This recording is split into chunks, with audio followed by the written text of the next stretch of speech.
Hindi siya dagdag energy. Para siyang hiram na energy. So para kang nangutang ng energy in your future. Babawiin niya ng katawan mo. Kasi walang makakatakas sa katawan. Hindi mo pwedeng madaya yan. Isingiling ganyan. Bawal po yan sa mga may sakit sa puso. Tataas yung insulin, tataas yung cortisol, maraming nasisira yung kidney at biglang namamatay dahil sa pag-inom ng maraming energy drink. Kailangan kumayod. So naintindihan ka po namin, pero make sure po na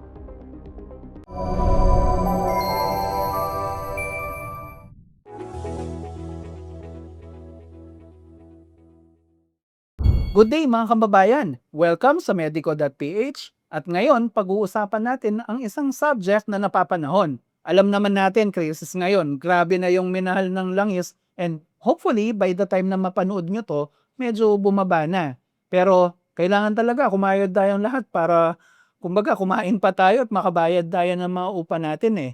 And dahil doon, maraming mga tao, regardless whether physical ang trabaho or office-based, natitempt na kumayod ng kumayod at gumamit ng mga tinatawag nating energy drinks. Lalo na pag mahaba ang work hours or night shift tayo. Pero ang tanong, okay lang bang inumin yan?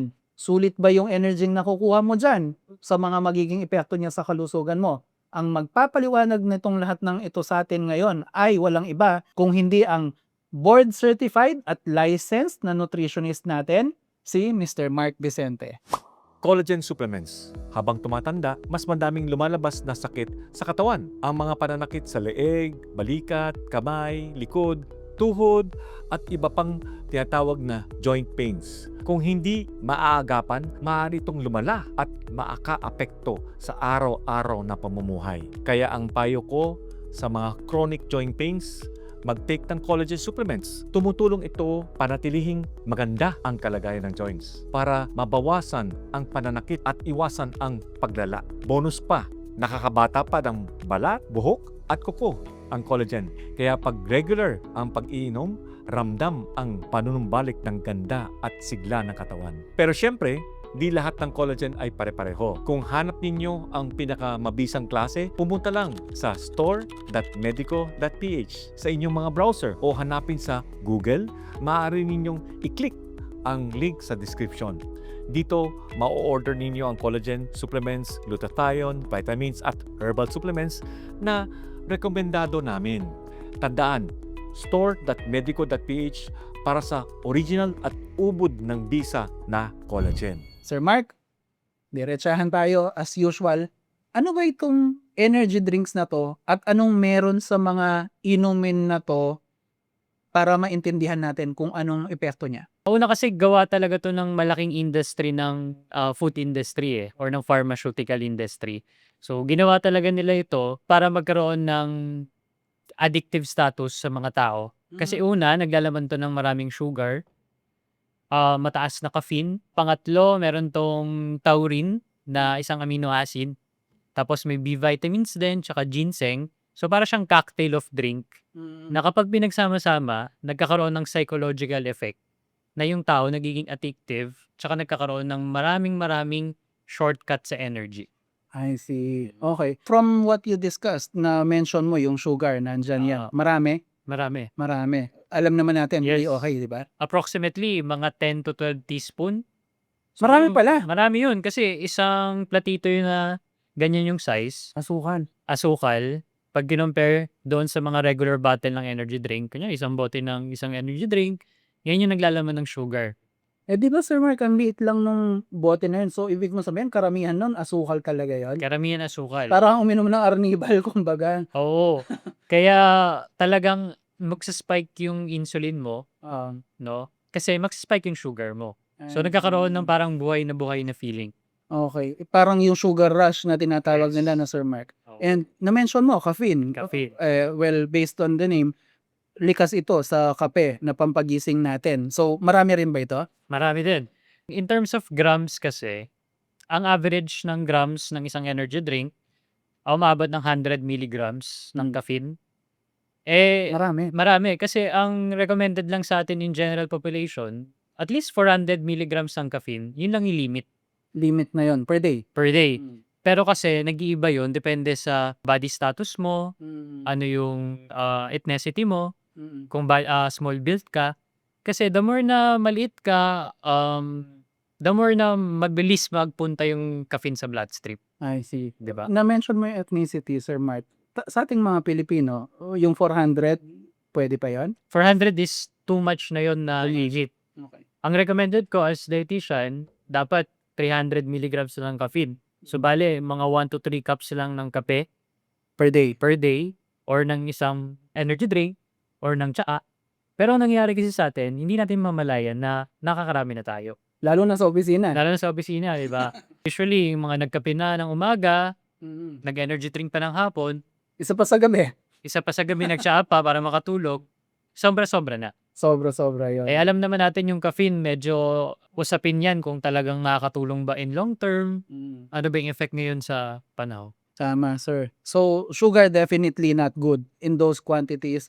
Caffeine, pwede in smaller doses sana, kaso ito mataas no? Taas. Yung mga iba parang hindi naman masama sa pandinig ko at least. Yung mga taurine, ginseng, B-complex, yung mga ibang ingredients niya, masama ba to in its doses or pwede-pwede pa? Dahil nag-uusap tayo ng milligrams o dosage, yung taurine, ginseng, B-complex, saka other additives na nilalagay, okay lang yung ganung grams kasi maliliit lang naman. I see. Tsaka mas mataas pa yung benefits compare sa risk. Kasi taurine is amino acid na nag-help ng regulation ng brain. B vitamins, ganun din, nag-help ng regulation ng brain. Ginseng, nakakadagdag ng energy kasi nakakabilis din ng mood, ng brain health. So, pare-pareho sila about brain. I see. Okay, so yung mga iba niyang ingredients not so bad. Yung those two, caffeine tsaka yung yung problema natin yung especially the sugar. Sabi mo nga i-spikein niya talaga yung insulin mo. Based on that, Sir Mark, alam naman natin insulin spikes not good, too much sugar, poison sa katawan to. In your practice as a nutritionist and dietitian, sinong mga tao ang pwede sa energy drinks at sinong mga tao yung absolutely wag iinom ng ganito? Ang caffeine tapos sinabay mo pa siya sugar, napakadelikadong estado niyan sa mga may sakit sa puso. Kasi bibilis yung palpitations mo bibilis yung heartbeat mo, pwede pa magbago yung regular rhythm mo. 'Di ba? So bawal po yan sa mga may sakit sa puso. Kasi pag kinombine mo yan, tataas yung insulin, tataas yung cortisol, no? So pati itong stress hormone natin, Yes. cortisol, apektado pa rin. Oo, kaya minsan kapag sobra ka na sa kape tsaka sugar, nagiging irritable ka na Nagiging mainit na ulo mo lagi. Kasi nga, dependent ka na sa chemical outside. So parang na-wired yung brain mo na mag-depend dun sa caffeine and sugar. Kaya hanap-hanapin niya. Kaya pala, Sir Mark, kahit sa mga bata, yung pag napapansin na madalas yung tantrums ng bata, binababa nila yung sugar intake. Tama. Oo, direct link yan po sa mga bata na may mga special needs. Pag mataas yung sugar, nagiging hype. Kasi nga, ang dami mong sugar sa bloodstream kinokontrol yun ng insulin. So, ganyan siya. Okay. Then, ang sunod po sa mga diabetic, Of course. napaka-unhealthy kainin ang energy drink na may maraming sugar, caffeine, kasi talagang pwedeng magkaroon ng hyperglycemia. So, yung tinatawag na hyperglycemia, yung sobrang pagtaas ng sugar sa blood na pwedeng magkaroon ng side effect na pwedeng mahimatay, mahilo, Ganun ka immediate. maapektuhan yung ma-stroke ka, ma-heart attack ka, 'di ba? Tsaka magkaroon ka ng fatty liver at in long term medyo tumaas yung weight mo. Kasi nga ang sugar are usually artificial pa to, yung mga processed sugar. Talagang sobrang damaging po ito sa organs. And na-mention in our past talks, Sir Mark, pati sa ibang episodes dito sa medico.ph, yung sugar, in time, sisirain niya yung internal organs mo, di ba? Like Oo. kidneys and I'm not sure with liver, pero kidneys definitely dahil sa diabetes. Then next po, mga buntis. Siyempre, pag nabubuntis yung isang ina, delikado din na magkaroon ng short-term diabetes, maapektuhan yung bata. Hindi maganda na uminom ng mga gatong strong drink. Of course, mga bata. 'Di ba? Yung mga bata na childhood age, hindi dapat talaga ma-expose sa gantong drinks So yung mga magulang natin, sana iwasan natin kasi napaka-common nito sa market, sa tindahan, sa sari-sari store. Eh, ang bata naku-curious pa naman 'no, Tama. ta's yung magulang iinom. Eh, Tsaka dahil medyo matamis, puwedeng inumin talaga ng bata, eh, 'no? ano kasi, dati yung nakakainom ako nito nabubuhay talaga yung ano ko, yung dugo ko tsaka yung isip ko. Kasi nag-aaral, 'di ba, gustong magpuyat. So yun yung mga puwedeng, exposure sa kanila. By the way pala mga kababayan, yung mga gustong magkonsulta kay Sir Mark, pwede ang online consultation, pwede rin naman yung physical na magkikita talaga kayo in person. So, sa mga gustong mag-consult sa isang licensed na nutritionist and dietitian, Sir Mark, paano po kayo marireach? Kung may karagdagang tanong or gusto po magpa-consult or kailangan ng services ko, pwede nyo po akong i-email sa vicentemark.18@gmail.com or pwede nyo po akong i-text or tawagan sa 099-555-1292. Okay, so super dali po, very responsive si Sir Mark. Minsan nga kahit nagtatanong lang ng mga health questions sa kanya, bibigyan pa rin niya ng panahon eh. Pero hinay-hinay lang syempre. Marami ring pasyenteng tinutugunan si Sir Mark. Pero kung gusto niyo magpa-schedule ng online or in-person consultation, nandyan po lagi si Sir Mark para tumulong. Paano kung medyo healthy ka naman Sir Mark? Ma-advise mo bang mag-take yung mga tao ng ganito or in general iwasan natin? Ang pag-inom kasi nito is very optional at makakatulong ito sa mga taong nangangailangan ng extra hours to do overtime to work, especially yung mga healthy ones na nasa night shift yung oras. So pwede po yan, basta limit lang into at least 1 can, 1 bottle per week or twice. Kasi kapag in everyday yan, hindi maganda. Kasi po, ang caffeine at sugar, matagal talaga sa bloodstream magstay. So kapag nag-i-stay yan everyday, yung kidneys, yung liver mo, mag-work overtime. Kaya marami nagkakasakit. And sadly po, kung nanonood kayo ng news sa online, maraming bigla-bigla na lang nagkakasakit, nasisira yung kidney at biglang namamatay dahil sa pag-inom ng maraming energy drink. Actually, hindi lang minsan nababalita yan, no, Sir Mark. Parang ang dalas taon-taon, multiple times makikita mo, taong malakas uminom ng energy drink, bumulagta. Yung mga ganyan na Oo. tipong headline, di ba? Eh, ang usually ang nakikita natin gumagamit nun is yung mga hard workers natin, no? Yung mga carpenters, construction, Kargador. kargador. Eh, sabi nyo nga, kailangan kumayod. So, naintindihan ka po namin kung kailangan mo mag-energy drink. Pero make sure po na ilimit nyo ng 1 o hanggang 2 bote kada linggo. So, gamitin nyo lang yon. Depende sa gaano kadami yung gagawin nyo that day. Pero pag wala naman pong gagawin, inom po kayo ng tubig, matulog ng maaga at mag-exercise para madagdagan pa yung energy. Sir Mark, na-mention mo, matagal kumapit sa dugo natin ang asukal, lalo na yung Tsaka yung ganyan caffeine, kasolid and oo. caffeine. Eh di, ibig sabihin kung regular kang uminom nito, good luck sa test mo sa HbA1c. Oo, good luck kasi pag nanirahan sila sa dugo mo ng matagal at nasanay, tataas yung laboratory markers mo, pero ang kawawa dyan kasi yung brain mo eh. Dahil, Kasi magugulo yung tulog mo. ah, Kasi ang pinaka-result lang naman nito, hindi siya dagdag energy. Yan yung pinaka-real life truth. Para siyang hiram na energy. Hiniram mo lang. So para kang nangutang ng energy in your future. ang hirap naman nito, puro utang na tayo sa tunay na Oo. buhay, pati energy, hiram pa rin. Oo. Kasi ang properties ng energy drink, yung caffeine tsaka plus sugar, tinatakpan niya lang yung feeling na napapagod ka. So parang binablock niya yung receptors ng adenosine na napapagod ka. So binlock niya lang pero pagod ka talaga. Pero yung isip mo, pina-feel niya lang na hindi ka pagod. Kaya nagkakaroon ng crush. Yung pag nag-wear off na yung effects niya, Tama. bagsak ka, sir. Di ba? Okay, kaya So, kapag pala. nawala na yun sa dugo mo, Oo. na-process na, naihi na, babawiin niya ng katawan mo. Kasi walang makakatakas sa katawan. Hindi mo Tama. pwedeng madaya yan. Sisingilin ka rin eh. Sisingiling ganyan. So, kailangan mong bawiin yon sa day off mo. Tulog ka ng matagal. Diba? Doon nasisira yung lifestyle. Tama, I can see why. Kasi iisipin siguro nila after ng crush, tapos, hindi magandang pakiramdam ko, parang latang-lata ako. Inom ka na naman. Yes. Kasi, utang ka na naman. Oh. Hanggang mabaon ka na, Sir Hanggang Mark. mabaon ka na at Oh my hanggat pumunta ka na sa point na hindi na tama 'to, tigil ko na 'to, punta na ako sa normal habits na Kumbaga parang gusto mo na mag-rehab, eh, 'no, Sir oo, Mark? ang pangit sa feeling talaga na okey ka naman pero feeling pagod ka. Yung Oo. fatigue.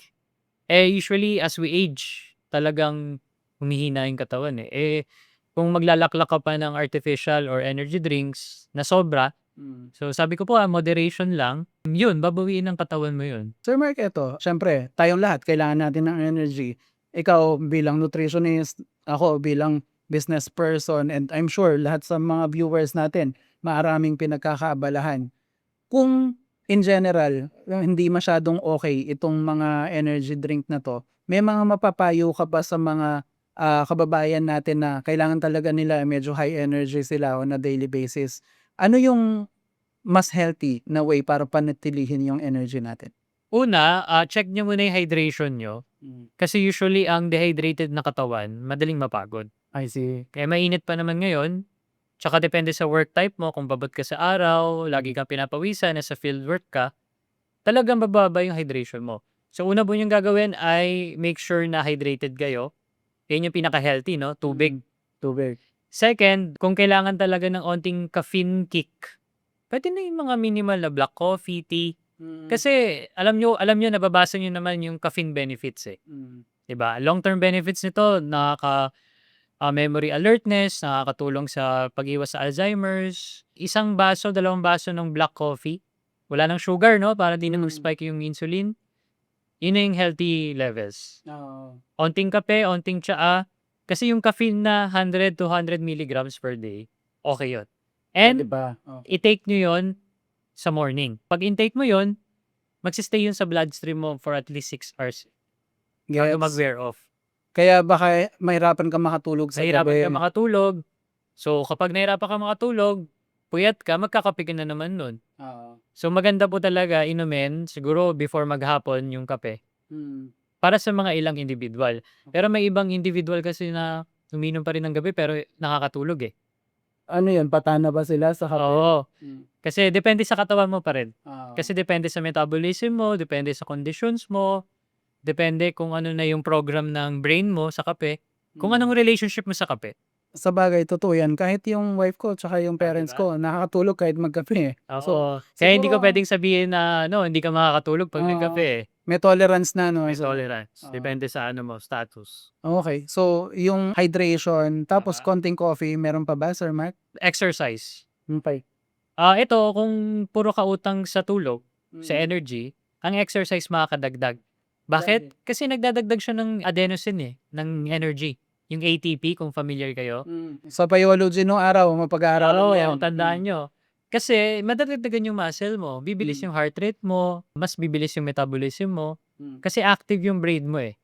Sabi nga nila 'di ba, ang depression hindi niya mahi-hit yung moving brain, kasi nga moving ka, eh. So, walk ka, mag-exercise ka, which is pinakamahirap gawin ngayon, kasi nga mahirap mag-exercise, wala ng time. Yun pala ang link nung sinasabi nilang iwas depression 'pag active ka 'no, Oo. Sir Mark? Totoo yan, ako kasi di na ako lalayo, hindi ako nagkakape kasi nga ang tagal-tagal mawala sa bloodstream ko.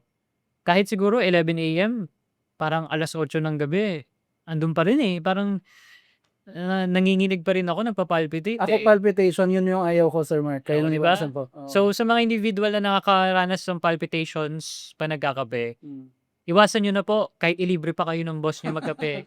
Kahit mahal pa yan sa Kahit coffee mahal shop. pa yan. Ayun pala, kasi 'pag nagkakape tsaka energy drinks, yung mga frap, may sugar, 'di ba? Marami. So, para ka na rin nag-energy drink. Kasi cocktail, eh. Oo nga 'no. Nag-mix up. So, ang combination ng sugar tsaka caffeine, gustong-gusto ng food industry yan. Kasi na-addict ka, eh. 'Di ba? Gustong-gusto nila yan, kaya nga sila billion industry. Itong ano, Oo, kasi 'di ba, napaka-available ng energy drink, kape. totoo. So, in long term, sa'yo babalik. Kaya ang sacrifice mo diyan, take it wisely, do it moderately, kaysa mag-suffer ka ng ilang taon sa ospital. Okay. So, 'di ba, yun naman yung Tsaka mas mura ang sabi, tubig mas at mura kape ang kaysa tubig sa energy drink na, Sir. sa energy drink. So ayun po mga kababayan, yung energy drink, sabi nga ni Sir Mark, mukhang inosente sa loob ng bote pero inside, grabe pala. Lalo na yung heavy dose ng sugar na makukuha mo sa kanya. It cannot be good for anyone. Unless, yun nga, there are some exceptions, sabi ni Sir Mike, na kung super heavy labor, super puyatan, and once in a while, kailangan mong bumatak talaga ng ganun, maaring pwede ka. Provided healthy ka. Walang diabetes, walang heart disease. Kung may mga ganun, absolutely not, di ba, Sir Mark? Tama. Pero sabi nga ni Sir Mark, yung energy yan, hiram lang yan. Kumbaga, minamask lang niya yung tunay na pagod mo, and pag nawala na yon, para siyang kumbaga temporary superpower, back to normal ka na, no Sir Mark, pagkatapos, and minsan mas malala pa. So tingin namin mas maganda pa rin kung sa natural mo kukunin yung energy mo, meaning healthy lifestyle, siguro tamang tulog, hydration, mas sustansyang pagkain, and once in a while kung kailangan mo talaga yung cake, sabi nga ni Sir Mark, nandyan ng kape. Mas maganda kung black coffee, wala nang asukal. Kahit sa mga nagpa-fasting kagaya namin, effective yung black coffee, hindi niya i-break yung fasting mo. Pero, sabi nga ni Sir Mark, listen to your body. Maraming beses niyang nire-remind yung mga tao dyan eh. Minsan, pwede ka dyan. Sabi ni Sir Mark, 1 to 2 times a week. Oo, 1 Max. to 2 times max na yun. Pag anything beyond that, wag na. Pero, kung maiwasan siguro, iwasan nyo na. Ang pangit tinitignan yan sa HbA1c niya, tsaka sa blood sugar niya, no, sir, nakaka-stress eh. So, hopefully, minimal lang yung gamit natin kung kailangan man, and iwasan kung hindi na talaga kailangan. Hindi naman sa naninira kami ng produkto ng iba. Pero syempre, ang concern namin dito, lalo na sa profession ni Sir Mark bilang nutritionist, kalusugan ninyo. And with that, magtatapos na muna ang episode na to. So, ako po si Glenn ng Medico.ph along with our partner in health, Mr. Mark Vicente, board certified and licensed nutritionist and dietitian. So kami mauuna na muna, nagsasabing stay happy, stay healthy, and see you sa next episode. Bye-bye!